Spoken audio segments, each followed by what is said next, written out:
Yawzu billahi mina seɗani rajim. Bismillahi rahmani rahim. Bandiraɓe yeɓiyankoɓe Nangue TV, min calmini on goto kala inde muɗum e yettode mum. Alhamdulillah rabbil alamin. Gonɗen koye natirde e lewru men korka hitaɗe ujunaje ɗiɗi e nogas e tati. Hande koye ñalawma alarba gonɗen hawre nogas e ɗiɗi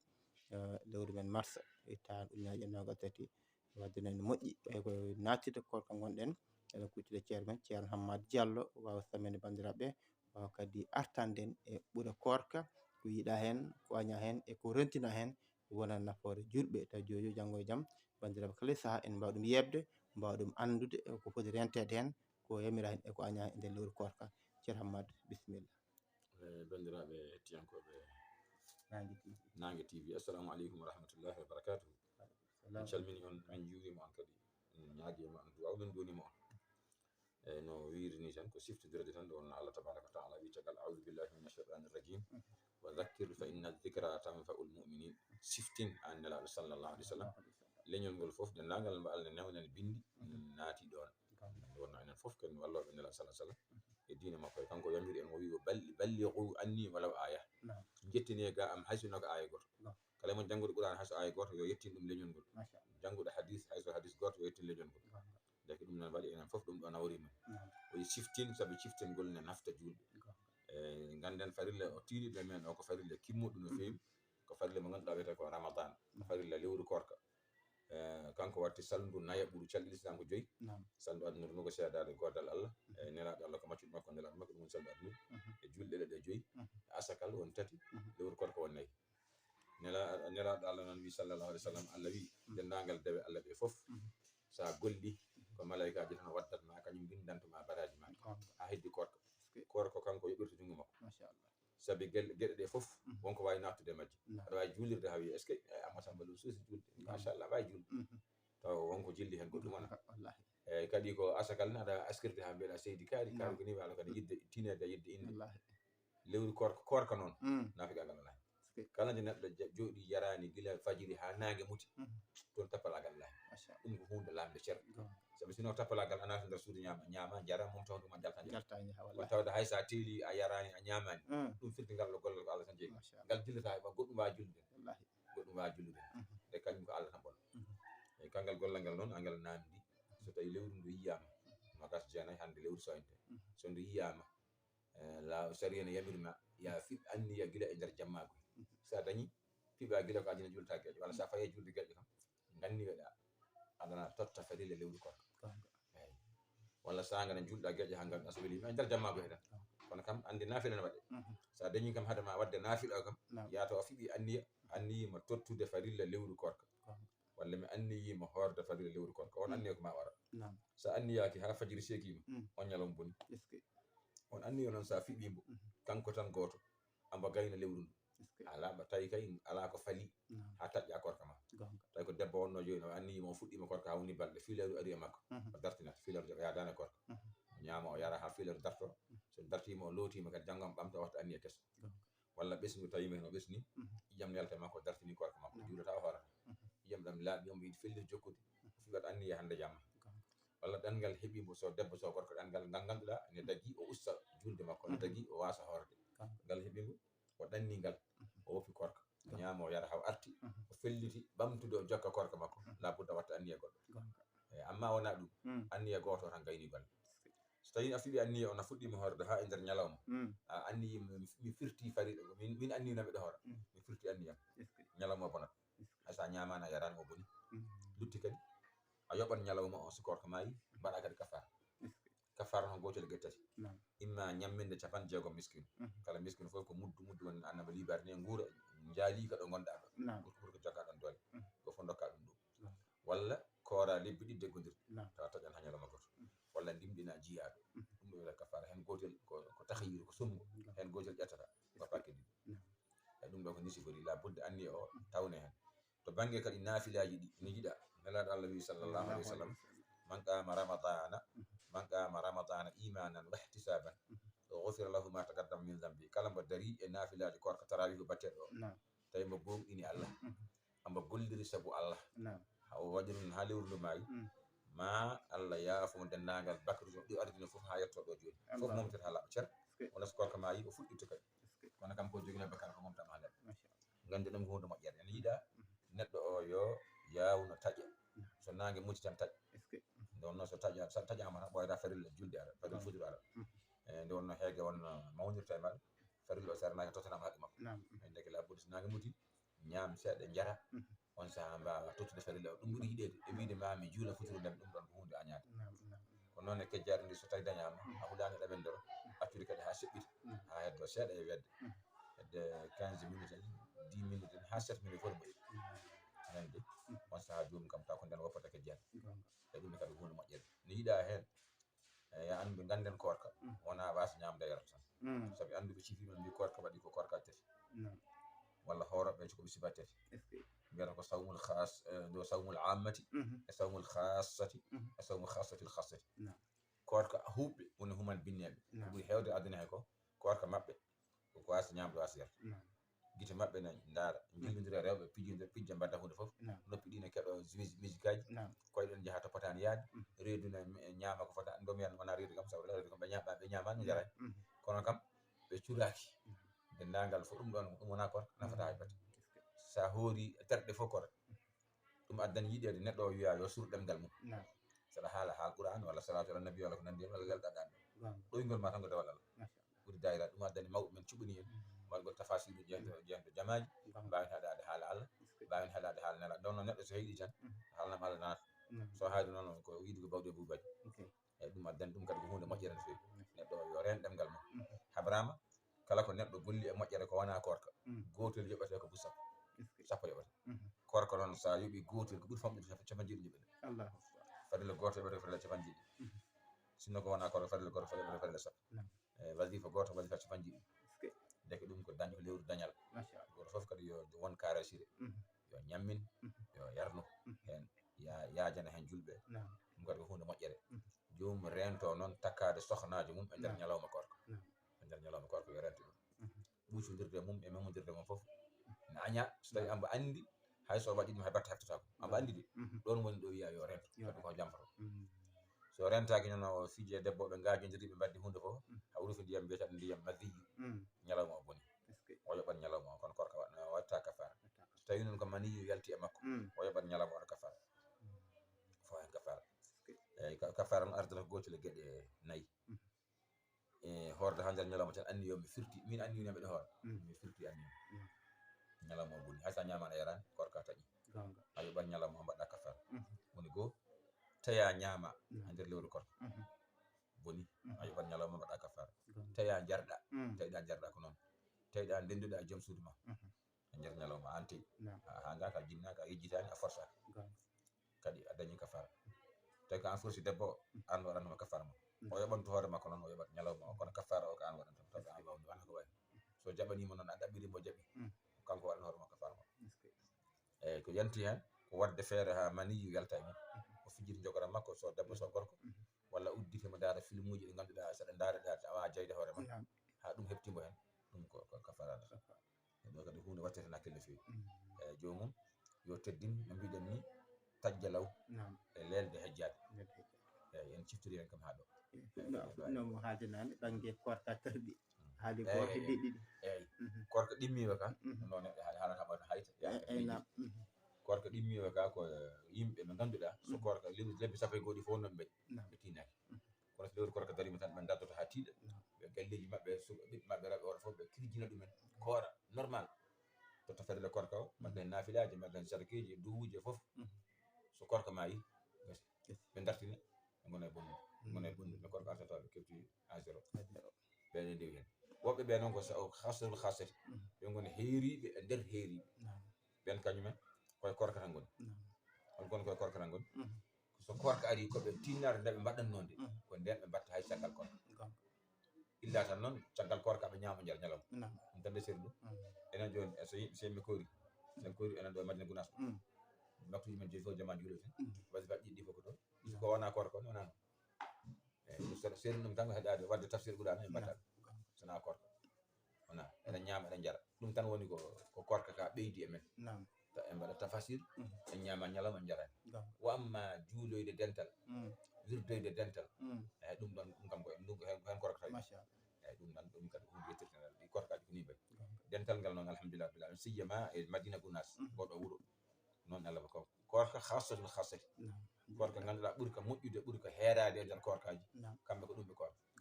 sabi kamɓe aɓe calli ko moƴƴani gila korka arani so korka ari ko ɓuura salade aɓe golla aɓe eto e ko Allah yamiri ko gila korka arani so korka ari ɓe ɓeyda deddugal ɓe tinnade alhamdulillah rabbil alamin a haali nane to banggue kafara kam holno yoɓirte ay kafara no mbiɗen ni so hoddirama neɗɗo o taƴi ñalawma korka gotel gueɗe nayyi mbiɗen de tawde ñaama walla tawde yara taw noon na tawil garib woni ko nande joni koye korka o yeehi ɗo korosma tan donc 23 kilométre mbiyat mana o yeehi ɗon luumo tan o sikki ɓaade ko ɗanngal no way fof ko ɗanngal o hoɗani toon ɗo e Madina Gounass woni waktu midi yon tan walla 1 heure tan o yeehi passé on wona ñaammarno ɗon battara mo ñaama wiya i jama kan o ko ɗanni eyyi tawi noon ko noon wonire noon woni o yaafama kafara wata kafara walla gulumbo en ɗo fof taññani weli ngara en fof taññani taññata koko nande luumo jawɓe en Kolda en Tamba en eko nandi hen weli ngara en ɓe fof taññani eyyi ɗum noon taw ko kanko tan tawi ɗum woni kafara mbiɗon ko ñamminde 60 miskine 60 miskine en mbiyani worɓe tan en mbiyani rewɓe so yiiɗi worɓe rewɓe sukaɓe e suka fof timmin 60 fittade fof dokka ɗum kono wona bottari mo hiiɗade sabu sara kam libere ma gennoɗe libere no wawi wonde bottari ma sa ɗeefi gennoɗe libere goɗɗo wona hiiɗade ɗum dokkata walla koora lebbi ɗiɗi ɓel 60 ha jarda naki koora sa huuli ha woni heddi ñalawma gotal balɗe ɗiɗi mbiɗa aɗa fofto ko fuɗɗano ko boni ko noonne kadi walla rimɗinde jiyaɗo ma mo jeyɗa diyal lamgal mbiya kaari yami rimɗini ɗum kadi kafara e ɗo kadi watte hakkille no fewi eyyi inchallah noon tigui tamdal cakkrigal e nder korka wadde hen sadakuji en e ɗen gueɗe hol moƴƴiɗe hol ɓuuri gonɗe wadde sadaka nder korka nandi hen eyyi no mbiɗen nani dendagal moƴƴere nde nenɗo waɗi ko wona e lewru korka min mbi gotel yoɓete ko sappo e nder korka moƴƴere fof ko ɓuuri famɗude ko yoɓete ko 70 fayi dow e balɗe nogas korka gadanɗe koɗe moƴƴe kono balɗe sappo cakkitiɗe ɓuuri moƴƴude ɗum nela sa sallam jan balɗe sappo ɗe cakkitima ɗonno ko toon litre gazoil toon ɓuuri ɗaminede o dardo toon ha tiiɗa o hirjina ɓesgu makko sohna makko foof jamma e gommo juuɗa mbaɗa digal mbaɗa huuɗo foof deke balɗe nogas gadanɗe ko balɗe nogas moƴƴe saabu kala jamma garɗo ne jogui ko rimɗinte e nder jayngol fonnoɓe yaade jayngol fodde ujunnaje kewɗi Allah rimɗina janna no feeto indépendance ɗo Sénégal tan laamu uddita kasoji yaltin yimɓe yaafo men yimɓe sohnaɓe duuɓi Allah ne ko noon koora kaso ari kala jamma lewru soynama hande tan duyama hande e nder jammague ma o rimɗinaɓe janggue heew jamma goɗɗo o kadi ko noon jamma goɗɗo o ko ha yetto leydi kadiri so timmi ɗon kadi fodde ko ɓenni ko foof hono ɗum duuble jomum kadi rimɗina tengti kadi jofde julde nde ñande wetere wona julde on jamma kadi ko total kewɗo kadi rimɗinte kadi e jayngol eyyi ɗum kadi ko noon sifiri alhamdulillah jomum o tinno e ñalawmaji ɗi hoora tigui tinno kadi naafilaji ɗi wasa daɗede hen toppitore janggude alqouran eyyi ɗum kam ɓuuri usto e darde ko harmi usto e heɗade ko harmi walla woppa ni haala usto e memde ko harmi usto e yaade to harmi usto e ñamde ko harmi e yarde hen fo rento ha laaɓa lewru ko lewru dañal manggal inchallahu taala nde wonno ko dewal Allah malayika ko rewoɓe Allah ñamani jarani ɗum ɗo ko nandikinade malayikaji Allah ko hunde moƴƴere no fewi sa teskima nden so yonti yimɓe kadi ko nden alɗuɓe ɓe ko nden ɓe gandanta wasɓe ɓe machallah joni ko gallo jogui ñam jogui yari kono haɗa ñamde haɗa yarda o heyɗa o ɗomɗa deke mbo andi oɗo poste deke won wuurɓe hen o poste deke won wuurɓe hen poste woda o yurmoto dañano yuru o totta yimɓe deke miskiɗe ko maayi joɗade tan won jottota wala battari won jottota tan hoore musidɗo ala warga e suuka joni kanko no so tawi Allah waɗi o hoori o yiyat ɗum waɗi jila yimɓe moƴƴata ko moƴƴe ɓe gona ha resire lewru korko lar ko lewru moƴƴude nela sa sallam kadi haalino o wi suumu tasihhu koore cellon sahaji neɗɗo no won ɓandu jogoto wonto ma waɗa régime yo rente ɗum korka ko régime machallah korka ko régime sa hoori wonko iwata ma ko heewi ko masiɗa docteur ɓe sahaji no mbima ya woppu ɗum korka seɗɗa ɗum e ma ha laaɓa so korka ma tawa wonti kesa won suumu koore tasihhu cellon korka koko sellinta machallah wona ko ñawnata inchallahu taala alhamdulillah noon tigui jarama ceerno Hammat Diallo jarama kamɓe ne yeeɓiyankoɓe Nangue TV machallah en beltanima ceerno Hammat Diallo e nguɗo lamderu mawgu bandiraɓe mbawa ɗum rentrade mbawa ɗum famde mbawa ɗum andude beele korka mum wawa rewde lawol en jetti yeeɓiyankoɓe kala e kuuɓal to mbawi wonde en jarniɓe kamɓe kala e kuuɓal bandiraɓe so lewru ndu maayi kadi jomin toppito e muddu korka bisimilla sabi nelaɗo Allah wi sallallahu alaihi wasallam lewru korka ndu ko Allah farlindo e dow men kanko nela sa sallam kanko farli muddu korka o jogi sababu ko farli Allah wi to alquran suratul baqara tagal a'udhu billahi minash shaitanir rajim ya ayyuhalladhina amanu kutiba alaykumus siyamu kama kutiba alal ladhina min qablikum la'allakum tattaqun ayyaman ma'dudat faman kana minkum maridan aw ala safarin fa iddatun min ayyamin ukhra wa alal ladhina yutiqunahu fidyatun ta'am masakin أو أفهم فدية طعام مساكين فمن تطوع خيرا فهو خير له أن تصوموا خير لكم إن كنتم تعلمون شهر رمضان الذي أنزل فيه القرآن هدى للناس وبينات من الهدى والفرقان فمن شهد منكم الشهر فليصمه ومن كان مريضا أو على سفر فعدة من أيام أخرى يريد الله بكم اليسر ولا يريد بكم العسر ولتكملوا العدة ولتكبروا الله على ما هداكم ولعلكم تشكرون الذي يا أيها الذين آمنوا أيام القوم كتب فرلام عليكم دوما الصيام korka farlama e dow mun onon leñol nela sa sallam kama kutiba ala alladhina min qablikum onon farlirno e leƴƴi gadiɗi on ɗi ɓenne dokkanoma korkaji la'allakum bila jo tattaquna oɗon kula Allah korka noon wona hay hunde ayyaman ko ñalawma yon seeɗa ma'dudati limta kon ko lima heɓani sabi so waɗama hitande fo so waɗama divisé par 10 hay sappo altimani sabi sa hoori lewru ko lebbi ɗum sappo e ɗiɗi sa hoori lewru woturu lebbi sappo e goho heddi wadde a dañani usuru ɗum addani ne yiɗa neɗɗo o so hoori lewru korka ha maayi o duusa balɗe jeegom ay lewru korka sa hoori hande maayi a duusi balɗe jeegom nden woni hitande so waɗama pecce sappo a hoori gotel jeeneɗe fof ɗe ñama ɗen nde bindanɗa kadi a hoori hitande fof ni o wi ayyam faman kana minkum maridan aw ala safarin fa iddatun min ayyamin ukhra kala mon dañƴo rafi cellal sa debbo sa gorko e nder lewru korka ha rafi o tawi a wawa yaadude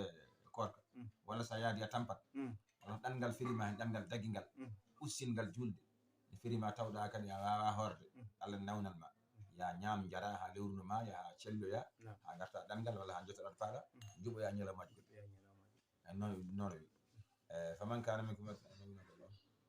afani yuridullahu bikumul yusra Allah na muuyi e mon newuya Allah yiɗa tampinde amma wano wiytina saɗa mayede hora wono wi ko Allah muuyi e mon newuya wala yuridu bikumul usra o nonde wala leyine yuɗɗiguno kay ene waɗɗi ene defi e dow ɓen hattan ɗon jogi filo ɗiɗi woni hen eɓɓoɓe ɗo la yuɗɗiguno ɓe kattanani korka ne waɗɗi e dow maɓɓe ñammin wala leyine yuɗɗiguno firti ko la yuɗɗiguno fidyatu ta'ami masakin ganɗumo jaɗɗo ha natti wawde horde ne waɗɗi e dow makko ñamminde miskine ɗum lomtanoma ñamde walla wala leyine yuɗɗiguno ene waɗɗi e dow ɓen ɗon hattanɓe korka ɓe jaati so weeli ɓe mbasa horde ɓe ñammina kono ɗum ɗon ko adamande l'islam ɗum koko o aya ko nuskal Allah wina faman shahida minkum shahra falyasumhu oɗo aya firti oɗo adan ko sumgo wonno korka darima so welima kora so welima mbasa horde ñammina noon adan caggal tun Allah firti ɗum kattanɗo kay ko par la force a horata sa ñammini monde entier o aduna fof sa ñammini a horani ko zéro tawde ko hande zaman hande mais Allah muuyi men tan ɗum woni timmin ko wiya e men ko beele enen peewa non no firde ɓuuɗan tawa timani hen satti janngude ɓuuri webde eyyi ko ɗum kadi ɗum ɗo jinnami siftorde joni noon muddu korka o ɓetata ko muudu go aɓe eɓɓa ngo e 2 kilo hoore fof gaddarata ko hoore ma an e ɓesgu hono suddiɓe maɗa e nene ma e bamma tawi ko an jogui charge mabɓe koɓe wasɓe an jogui charge mabɓe an ɓetante ɓikkon ma cukalon ndewon e goron sa jogui jiyaɓe ma ɓe fof an ittade muddu mabɓe korka saɗa jogui ittete noon ko tawa sa ɓeeti ration ma ñal julde nde a resi ha ɗum ɓenni kala muudo ɓe fawigo hen ɗon muddu korka ƴettata so tawi noon a hoori ha lewru korka maayi a yaltinani muddu korka ma yettaki Allah akan hakkude leydi asma eyyi ɗum noon nela sa sallam no Allah fotini Allah yamiri en koor ken usti ken ustoɓe o yurminamo andi ha wonaki manquinen farilla o yamiri en jaltin muddu korka heɓɓata en mankitta kala ko manqueno korka yaha wayno muddu korka ari ko wuppude e gomde e pasde ƴettoyo Allah ɗum noon tinnoɗen hen no fewi kala gonɗo caggal leydi yo tinno to ɓesgu ma ngu woni to neldu e muddu mabɓe korka ha timma an noon tawde ko to korɗa to gonɗa to sa yiɗi yaltin toon muddu ma korka kono wiide ne yaltina muddu mum korka foof toon to koɗɗa to an to ɗanɗiɗa France to walla to Italie to ala hanani ɓen ko alɗu galle ma o kadi to woni to toɓe koori to miskineɓe ɓe gondiri hen ɓe ɓen ɓuuri handude muddu mabɓe korka an noon goɗɗo ladde o an kam sa itta muddu ma korka toon totta miskineɓe eyyi amma kamɓe galle o nelduɓe to ɓe goni to ɓe jaltinta muddu mabɓe korka ɗum kadi wasa tawlede an jogui koye capantati mbaɗa koye nogas jeenayi ne wayna waɗani oto taw oto hul gasal ɓeeta ha timma totta miskineɗo ɓuuri yiɗede noon ko ñande subaka julde nde salatu yoni tan nawa guila suwa tottoyde iidi kala belsidiɗo tottoyani muddu mu korka ala ko gantu ala kanko ranti ha yimɓe juuloyi ha garti o dañani muddu korka o dañi sadaka ne sadakeji mbaɗete noon ñande kono valeur muddu korka o heɓani nawete guila suwa juuloyi ene dago noon yaltinede muddu korka gila ko addi balɗe ɗiɗi ha ñalawma goto ha baltere fondeke e kono kam ɓuuri yiɗede ko ñande subaka julde nde jaltina totta miskineɓe guila suwa taw juuloyi ne yiiɗa kadi ñande hen lootoɗa so fajiri seegima tan looto wona julde nde lootana ko ñalawma o lootana lootangal ngal noon kono loototoɗa janaba ni ko noon ɗum kadi ko hunde yiiɗade hen no fewi no fewi jomum saɗa yaaha lawol ngol dewɗa ngol gartira gonngol